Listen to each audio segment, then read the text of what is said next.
Hey friends, and welcome back to my channel. I'm Susie, the owner and creator here at Susie on the Farm. In today's video, I have some more thrift store upcycled for you. And for the first project, I have had this large bucket for a long time. It's actually kind of cute, but it's real faded, and I thought that I could jazz it up just a little bit for the holidays and put a Christmas tree in it. So I am going to use a paint inlay today, and the first step with using paint inlays is you want to put a couple of coats of paint on. So I did casement, which is white. It's a really bright white from Fusion, and it covers really well. And we're going to use the paint inlay from last year's holiday release called Noel. I don't have any more available of these, so hopefully you got your hand on them, but any paint inlay will work. I just thought the tree and on the back of the truck would be real cute for putting a tree in. So you want to put an even, pretty good thick layer of paint on to do your paint inlays. And then I like to spray or mist my paint inlay to dampen it just a little bit to activate that paint. And then you just lay it onto your wet paint, push it in really well. I like to use my fingers, or if it's a flat surface, I will use a brayer. And then once you do that, you're going to re-wet it. And I like to take a cloth and just get any excess water off. And you want to be sure to get it all into your paint really well. Something about this surface, it did not take really great, but that's okay. I really wanted a really rustic look. And if you look at the truck here, it's real rustic and has lots of lines and everything in it anyway. So I just get it wet and get all the excess water off, and then I let it dry. Now with Fusion paint, it already has a built-in sealer. This is recommended to be used with chalk paint. So you just don't want to leave it on very long. Just let it dry and get it off if you're using Fusion. So after it dries, you re-wet it. I let it sit for just a minute to loosen up, and then you just lift the paper backing and the image will be transferred into your paint. Like I said, this one come out really rustic and distressed looking. That's okay. That was actually the look that I was going for with this. I would have liked for it to transfer just a little bit better, but like I said, it looks really good in person. When I pulled the paint inlays off, I laid them flat to dry because I'm going to go ahead and use them again and do both sides of this bucket. You can reuse your paint inlays up to like 3 times, and I've done it. They just get a little bit more faint each time, but there was a good bit of paint left on this one since so much of it really didn't transfer. So the back side did pretty well. I accidentally smeared a little bit, but it's okay. I was really going. This is going to be outside on my porch with some trees in it, so it'll be just fine.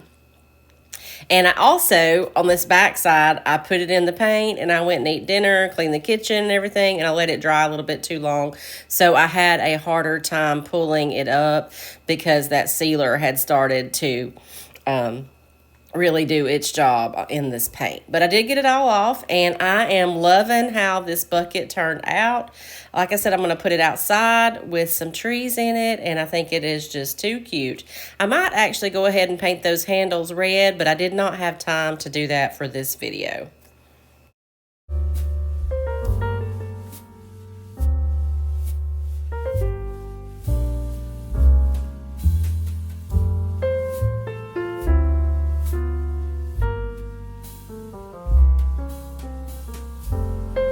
For project number 2, I have had this stainless steel tray for a long time. I had put a transfer on it about 1.5 years ago, and it's been in the booth for sale since then. I had a reasonable price on it. I had no idea why no one bought it, but I'm not ready to give up on it, so I'm going to go ahead and transform it and see if this works out. So I'd had to do a couple coats. I'm using my Christmas green carriage house to cover this paint inlay. I tried to pull it off, but them paint inlays, they are in there. This one wasn't even sealed because it was on the stainless steel, and I could not get it off. But it wasn't raised very much at all, and once I got 2 coats of paint on, you cannot tell it. So I'm also going to take some of the bronze metallic paint and do these handles in the bronze. With this metallic paint, when you first put it on, you think this is not going to work. it doesn't cover, but by the time you put the second coat on there, you're like, oh yeah, it looks metallic. I really like it. So I went ahead and did 2 coats of the bronze metallic on the handles, and I also painted the back of the tray. And guess who fits perfectly in this tray? The Santa Claus that I didn't get to use in last week's video. So I'm going to transfer him on. If you've never used an IOD transfer, this is really easy to do. All your transfers come with a tool. You take off the white backing, you put it on your project, and you rub until it is transferred to your project. And it's really easy, and they come out so nice. I'm going to seal this one up, and it'll be a part of this tray permanently now. And I love how it looks, but I did decide I wanted to jazz it up just a little bit more. So I took some antique gold rub and buff, and I just went around the circle part of the tray. I wasn't getting it perfect. I was just highlighting that indented area just to give it a little bit more depth. And so once I got the antique gold on, I decided it did not match the bronze well enough. So I also took a little bit of that bronze paint and just did it on top of the rub and buff. And I love this tray. It's super heavy. I'm debating on whether to put it online because it will cost a pretty good bit to ship. But if you're looking for something like this, be sure and check out my website, susieonthefarm.com. You can get all your IOD, fusion paints, and recycled decoupage paper on my website, as well as a bunch of my projects. Project number 3 is this little tin. I think I paid 50 cents plus half off, so I think I paid a quarter for it. I thought about using the Portobello Road stamp on it, but instead I decided to use one of the frames mold. I made this out of the 2-part resin, and I have lots of videos where I show how to do that if you want to go back and catch that, but it's real easy. You just mix part A and part B together, pour it in the mold, let it set up. This is a 24-hour resin, but you can also get the 10-minute resin. So I had already painted this one white. I was doing some ornaments, but I decided to use it on this tin, and I glued it on with the Tite Bond glue. That's by far my favorite glue to use on these molds. I let it sit overnight, and it's not going anywhere. So I am painting this with Chateau. This is a fusion paint. It is a beautiful off-white, and I like to use it for lots of my projects. So I gave this tin 2 coats of paint. I like to leave the lids on. That way they're still easy to remove and there's no paint gunk up under there. And then I'm using a transfer. This is from the Fairy Merry Christmas transfer from this year's release. I don't have any more of these. If you're new to IOD, when the Christmas release comes out, grab your stuff immediately if you want it, because it doesn't last and the Christmas releases are all limited. Once the stock is run out of what we've got, there's no more. So I'm just going to cut this little transfer of this beautiful little fairy down just to fit inside that frame, and use the transfer tool to rub the transfer into the frame. And I am also going to take some more metallic paint. This is not the bronze. I think this is the antique gold. And I'm just going to dry brush onto the frame just to highlight those raised areas. And then I'm going to come back with some dark wax and go over the entire box. The great thing about this fairy transfer is it has a little bit of Christmas, like greenery and such in it.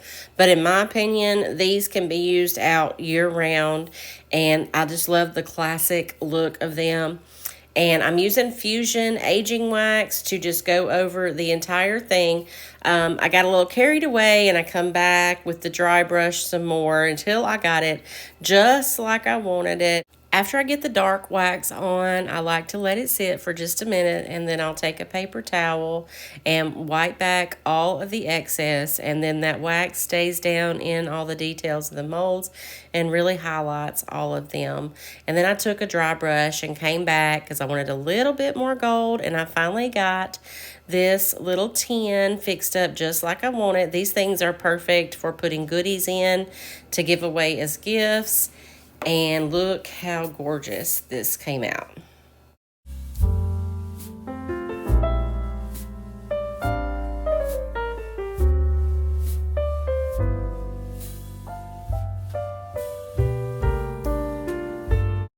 This next project is super easy, and I know you've seen people stick a tree in all kinds of things, but I got these little blocks. I have a whole big old tub full of them. I have no idea what I'm going to do with all of them, but I picked 3 out that had like some cute little Christmas toys or stuff that people would get for Christmas, and 3 bottle brushes, and I am simply going to drill a hole in the top of the block. The drill bit that I have on is about the size of the metal inside of the bottle brush trees.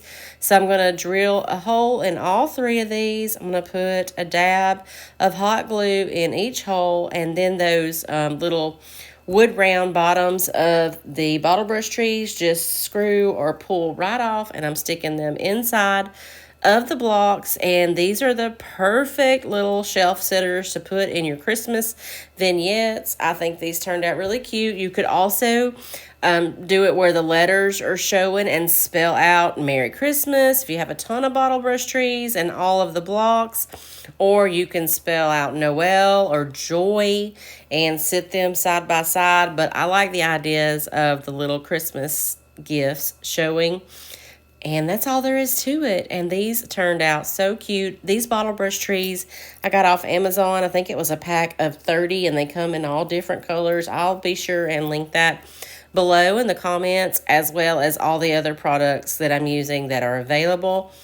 And that's it for this project. What you guys think of sticking these little trees in these blocks? Be sure to leave me a comment below. When you comment on my videos, it helps YouTube should know to share it out with other people that love to watch this kind of video, and it helps my channel grow.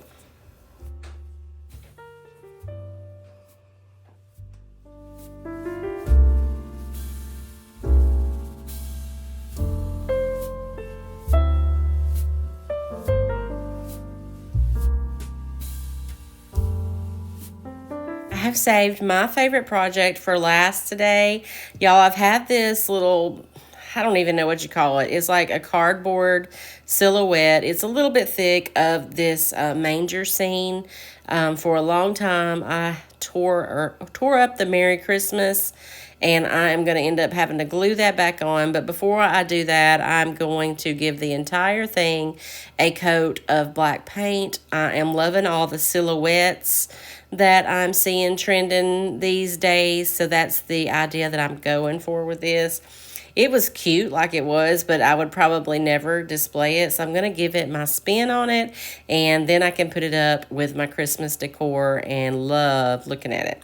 So I'm giving all this 2 coats of, this is cast iron, but you could use any black paint. I like to use the Fusion because I don't have to seal it when I'm finished. It has a built-in sealer, and 2 coats is perfect coverage. I'm going to do the front and the back. And I'm just going to go ahead and hot glue that ERR that I tore off. Someone had already put this Merry Christmas on here, and I love the way that it looked. And we're going to highlight that and the star with some metallic Fusion paint in the antique gold. So I'm going to go over all of that with 2 coats of the antique gold. I'm just going to do the Merry Christmas, and I'm going to do the star. And I'm going to leave Mary and Joseph and the baby Jesus in the silhouette. And y'all, this turned out so beautiful. I think I may put it in a windowsill. I'm not real sure. Where would you display this? It would look pretty hanging on a wall. For the pictures, I just took it outside because it was early in the morning and the lighting wasn't great in the house. And I like the way it looks outside too, so I may put it up on my porch somewhere. But this is my favorite. I hope that y'all have enjoyed all of today's thrift store makeovers. The next couple of weeks, I might take at least 1 week off. I'm not sure. I might take 2 weeks off. We're going to take a little vacation. I haven't been on a vacation this year since I had knee surgery in February, and I wasn't able really for the summer. And I used up all my vacation at work. So this is going to be a nice family vacation, and I'll be sure and update y'all and let you know when I'm going to post a new video. I am working on something that I can hopefully get ready for next week, but it might not happen because we are leaving on Sunday. Thank you so much for watching. You guys, I appreciate y'all so much. You really have no idea how much I appreciate you watching my channel. I hope that y'all have enjoyed this video and these makeovers. Thank you so much for watching, and I hope you have a great week.